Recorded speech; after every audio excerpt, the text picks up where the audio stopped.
माँ सती सीतांकर रूप नहीं मांकर रूप नहीं परीक्षा करने जाइछंती। ई कथा को शंकर भगवान जानी परिछंती ध्यान बल रे एवं माँ को सती को प्रभु रामचंद्र कहते कहीं बहोरी कहाँ वृष केतु विपिन अकेले फिर ही कहीं हेतु एक कथा कहते तेणु सती लज्जित होती। ये कथा को देखिकी तब शंकर दे कहीं धरी ध्याना सती जो किन्न चरित सब जाना। जो जो कथा माँ सती करथिले से कथा शंकर भगवान निजे ध्यान बल जानी तेणु से कथा परे सती निजे बसिचंती। मैत्रेय एवं सती एवं ईश्वर कथोपकथन अध्याय समाप्त होइछि। प्रभु जुआई एवं ससुर जामाता एवं ससुर विवाद भितर बहु काल बीती जाइछि। ब्रह्मा दक्ष प्रजापति को प्रजापति श्रेष्ठ रूप में मान्यता दे वाजपेय यज्ञ करने को परामर्श देइछंती। जय जगन्नाथ एवं भृगु महर्षि को पुरोधा करी समस्त संत मुनिमान को लेकरी दक्ष प्रजापति बृहस्पति यज्ञ आरंभ करिसेंती। सेही यज्ञ देखिबा पई समस्त देवता माने मुनि माने सेमानकर पत्नी मान को धरी आकाश मार्ग रे अति सुसज्जित और दिव्य रथ मानकरे कोलाहल करी गमन करिवार माँ सती कैलाश पर्वत उपर देखुचंती। मु मोर वाणी के एतिकरी विश्राम दउछि।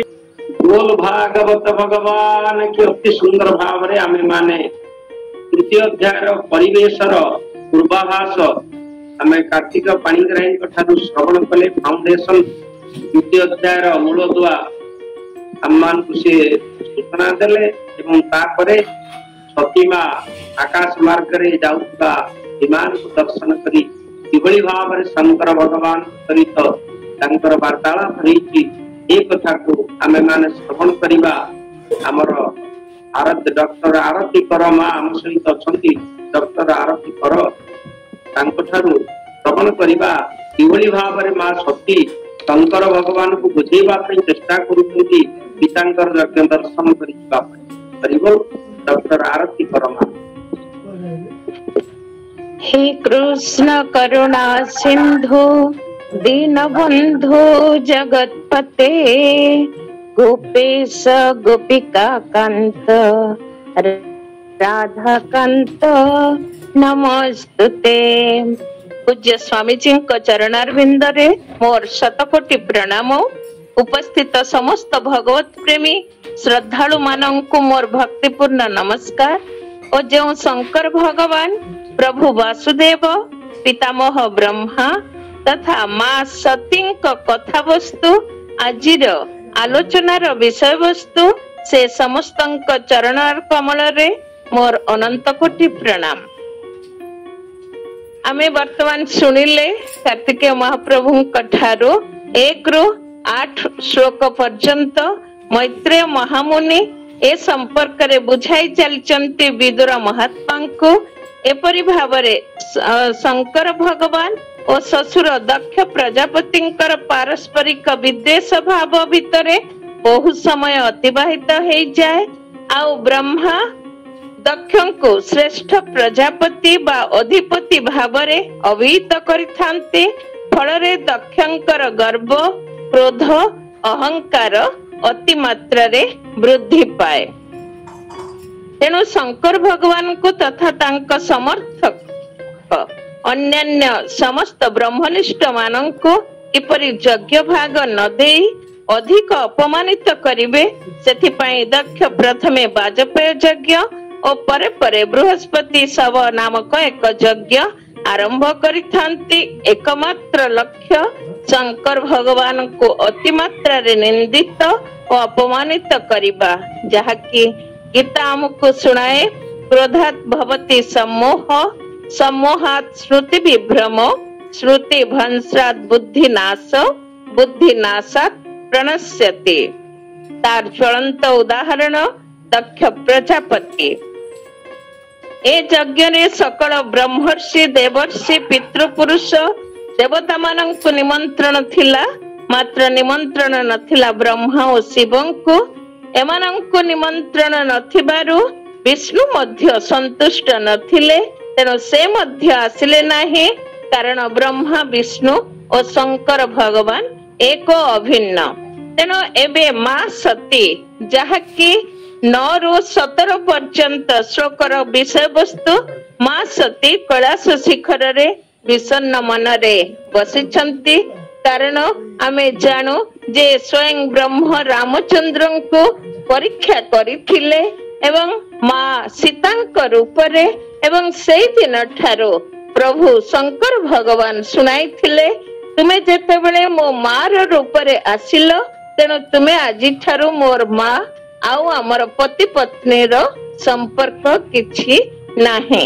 सेई दिनाठु माँ विषन्न मनरे बसिथिबा समय रे आकाश मार्ग रे समस्त देवगण सेमानंकर पार्षद तथा पत्री मानंक सहित सुसज्जित विमान मानंकरे बेस कोलाहल मुखरित परिवेश सृष्टि करी जाउथिबार देखिले। शंकर भगवान को अपमान संपर्क रे संपूर्ण भूली जाई थांती प्रभु देवदेव महादेव मात्र भूली पारि नथिले दुई जण जणे हेले दक्ष प्रजापति आउ केते अधिक अपमानित करा जाई पारिबो सेथि निमंते तांकर प्रबल प्रचेष्टा जारी रहिताए। तृतीय रे मां सती शंकर भगवान जे देवदेव महादेव तांको अवमानना एहार परिणाम कोन हेबो। मां सती सेई कोलाहलपूर्ण चर्चारू जानिबाकु पाइले पिता तांकर एक विराट यज्ञ अनुष्ठान करुछंती ओ एमाने पितांकर जय जयकार करी सेठाकु जाउछंती।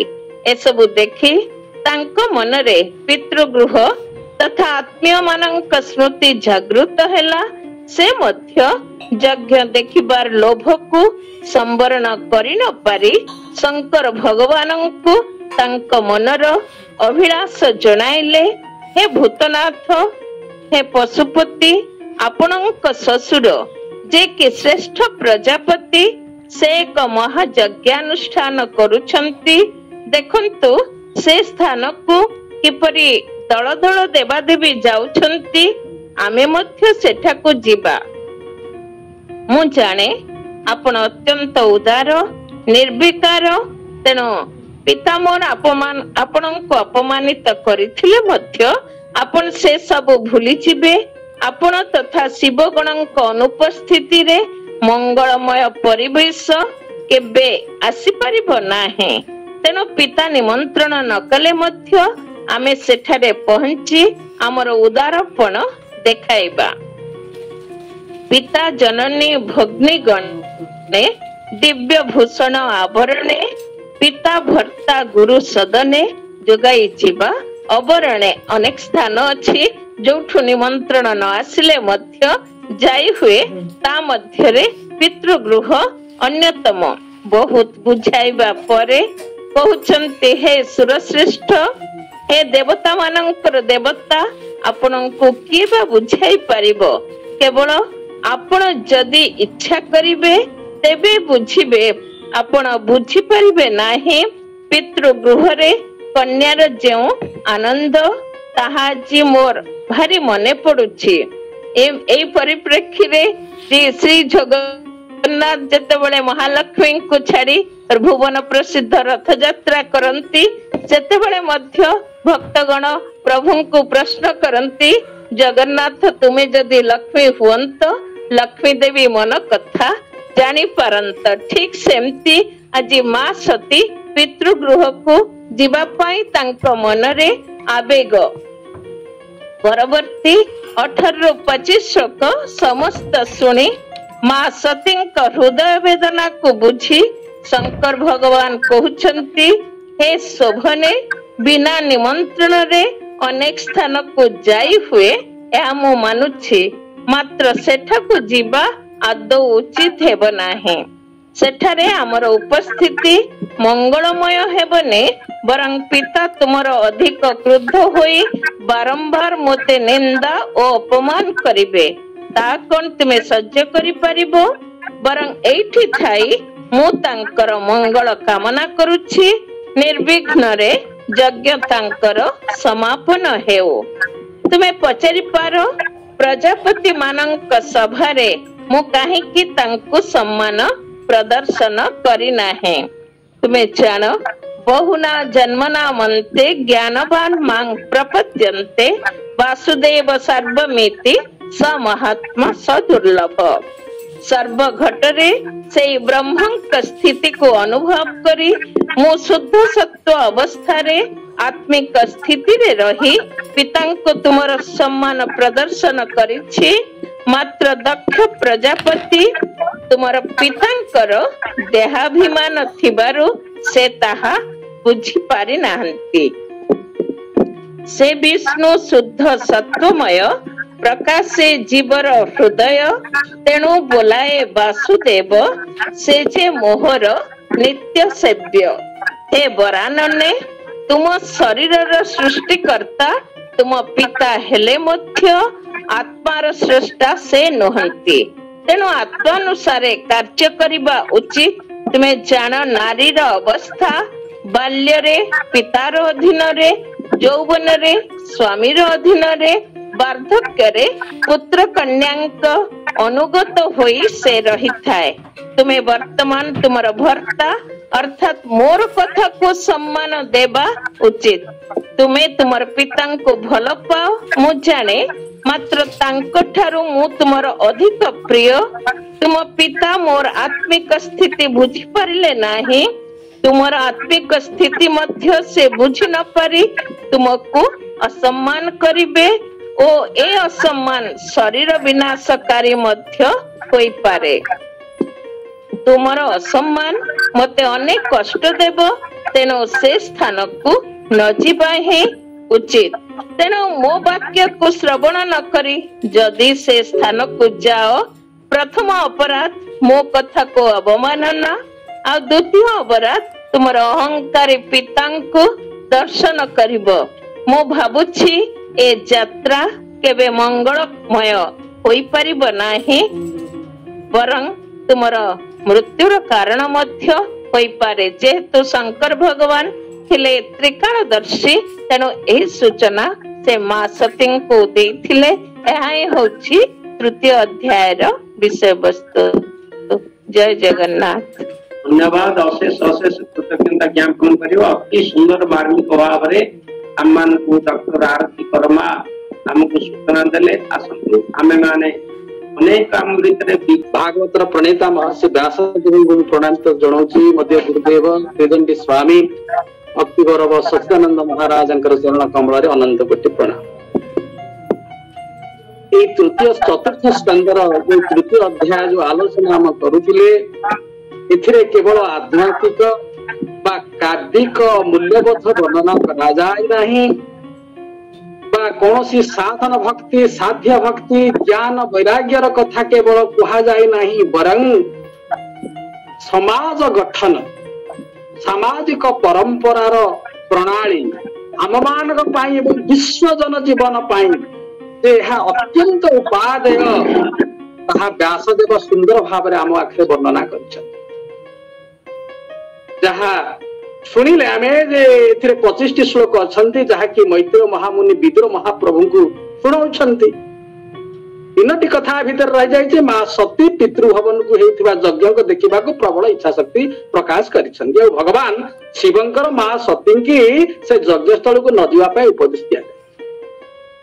ए कथा को वर्णना करबा पय हमर गुरुदेव सच्चिदानंद महाराज जहांको जे मोर प्रातः स्मरणीय से हमको आहुर अनेक कथा ता भीतर कहछंती जे भृगुंक जन्म इतिहास भृगु होछंती के नारी मानकर भाव कौन कहा को महायज्ञ कहा जाए केते प्रकार यज्ञ अछि भगवान शिवंकर स्वरूप कौन राजश्री ब्रह्मश्री देवर्षि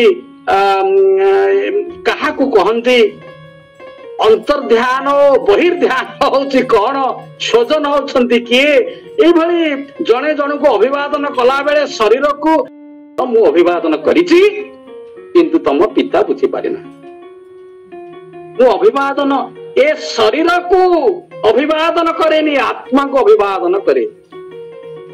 आमे जाने अभिवादन ए संसार रे केवल जने ग्रहण करंती से होछंती भगवान। तेणु शरीर को अभिवादन हूँ मिथ्याचार ए शब्दटा गुरुदेव आम प्रयोग कर शरीर को अभिवादन हूँ मिथ्याचार एवं आत्मा को अभिवादन हूँ सदाचार सत्यचार सत्यचार ए शब्द लगे हे सती एबे काहाକୁ गुरुत्व देबा कह तमे निश्चय कहबो जे सत्य को आमे गुरुत्व देबा बा सत्याचार को आमे ग्रहण करिबा मात्र ए सत्य को उपलब्धि करि पार नहंती दक्ष राजन एवं आहुरी गोटे कथा कहते शेष पर्यायर मध्य कहते बंधु अछन संसार रे किए कहा आमे बंधु कहबा जे बंधु आगमन देखी उठंती आसन उपेक्षी भावे आसंती किछि दूर वचन कहंती मधुर अति स्नेह करी चित्ते पुलक होई कृतगते ए बड़े सुहृद बा बंधु मानकर लक्षण मध्य आम मानु कहे जहार देह विमान अछि से केबे जानि पारिबनी आ मध्य सुन जेउठी मोर सम्मान नाही सेठी तमर सम्मान नाही सब सुनी सारा पर माँ कहते प्रभु आपण कथा भूली जाते प्रभु कहले मु भूली जीवी सती से किसी असुविधा मु भूली जाइछि मात्र तुमर पिता भूली नाहांती एई भली हिसाब रे शेष पर्याय को हमें आसी जाउछे एवं एमंत भाव रे एई भली भाव रे एक सामाजिक चित्र ए अध्याय रे वर्णना करा जाइछन्ती आ एठी ए अध्याय परिसमाप्ति परवर्ती अध्याय चतुर्थ अध्याय को आसवा से शिव को लंघिक सती केमती जाइछन्ती से अध्याय गुरुदेव पक्षर शुणा मत कहवाई दुई पद सुजोग देथिबारु गुरुदेव चरण कमल प्रणाम जनाउछि एवं समस्त भाई भौणी मानक भक्त भाई भौणी मानक प्रणाम जनाई मोर क्षुद्र वक्तव्य जय जगन्नाथ अशेष अशेष कृतज्ञता जनाइबा आमर काशीनाथ प्रभु को आमे माने कार्तिक पाइंद्रे जो कथा श्रवण कले माँ डॉक्टर आरती कर अति सुंदर भाव रे व्यापक भाव रे ताकू सूचना देले एवं मार्मिक प्रकाश करिसेंती आमर काशीनाथ दास बंधु